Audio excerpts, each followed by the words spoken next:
The sepoys were now convinced that the introduction of greased cartridges was a deliberate move to defile Hindu and Muslim religions, as the cow is sacred to Hindus and the pig is a taboo, something that is not regarded good to Muslims. So both the Hindus and Muslim soldiers refused to use these cartridges and staged an uprising when they were forced to use them. Mangal Pandey. The first sign was appeared in 1857, Barakpur in Bengal.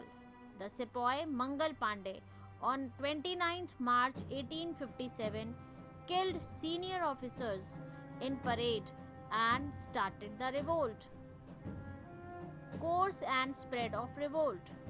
The revolt spread in Bengal on 24th April 1857. About 90 men of the native cavalry stationed at Meerut refused to accept the greased cartridges. 85 of them were dismissed and sentenced to 10 years imprisonment. 10th May, the revolt started at Meerut, and the mutineers, after killing some of their officers, marched towards Delhi. And children, do you know, they declared on 12th May the Delhi was seized by Mughal Emperor Bahadur Shah II was proclaimed the Emperor of India. They declared that their leader was Mughal Emperor Bahadur Shah II. Bareilly. The real command was in the hand of Khan Bahadur Khan, who had led the revolt at Bareilly and brought the troops to Delhi.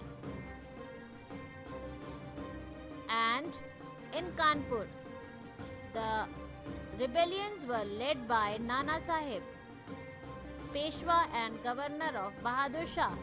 In Kanpur, the revolt was led by Nana Sahib, who declared himself the Peshwa and governor of Bahadur Shah. In Lucknow, the revolt was led by Begum Hazrat Mahal of Awadh. She had proclaimed her son Birjis Qadr the Nawab of Awadh against the wishes of the British. Rani Lakshmi Bai, Jhansi. She assumed the leadership of the mutiny. After being defeated at Jhansi, she captured Gwalior with the help of Tatya Tope. The other centers of the revolt were Banaras, Allahabad, Gwalior, Nasirabad, Indore, Aligarh and Kota.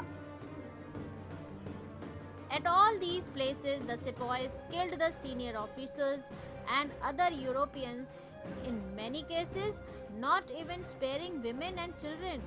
They also released prisoners from jail, plundered the treasury.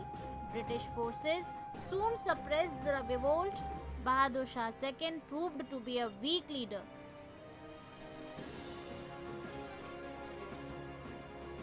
And then Delhi was recaptured on 20th September 1857 by John Nicholson. Bahadur Shah Zafar was arrested and deported to Rangoon, where he died in 1862. The rebels were defeated by General Havelock in Kanpur. Nana Sahib, after being defeated, refused to surrender and escaped to Nepal. Now children, consequences of the revolt. After a year and a half, the British regained control over its territories. The uprising led to several changes in British policies. In the year 1858, the British Parliament passed a new act under which the powers of the East India Company shifted to the British Crown. Second, a member of the British Cabinet was appointed as the Secretary of State for Indian Affairs. He was answerable to the British Parliament. Third, the Governor General of India was henceforth known as the Viceroy and was the personal representative of the Crown.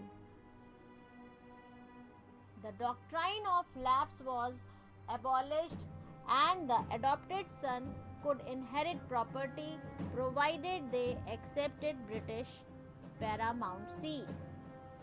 The British government made policies to protect the traditional rights of landlords and zamindars. The government decided to respect all customs, religious and social practices of the people of India. The number of Indian soldiers in the army was reduced and the number of English soldiers increased. The British government decided to recruit more soldiers from the Gurkha, Sikh, and Pathan communities. The property of Muslims were impounded as they were accused of starting the rebellion. Thus began the British policy of divide and rule to prevent Indians from ever uniting again. The revolt of 1857 was suppressed but became a landmark in the history of India.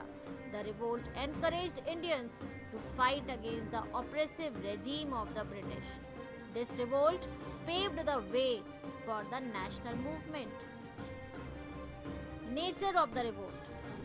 British historians described it as a sepoy mutiny, as it started with the use of greased cartridges in the rifles.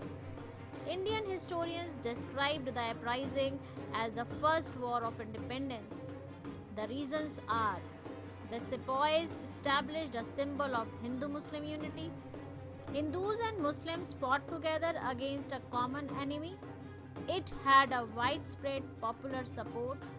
The people had different motives, but they all opposed the British and were determined to overthrow them. The revolt was not limited to the sepoys alone. In conclusion, the uprising was not just a mutiny, but the first large-scale uprising that involved many sections of the society fighting against an unjust foreign rule. There was an underlying desire for freedom from the British rule. Thus, the revolt of 1857 was India's first step towards freedom. Children, now again questions. When was Delhi recaptured? How do Indian historians describe the uprising? Write any one consequence of the revolt. What name was given to the Governor General according to the Act of 1858?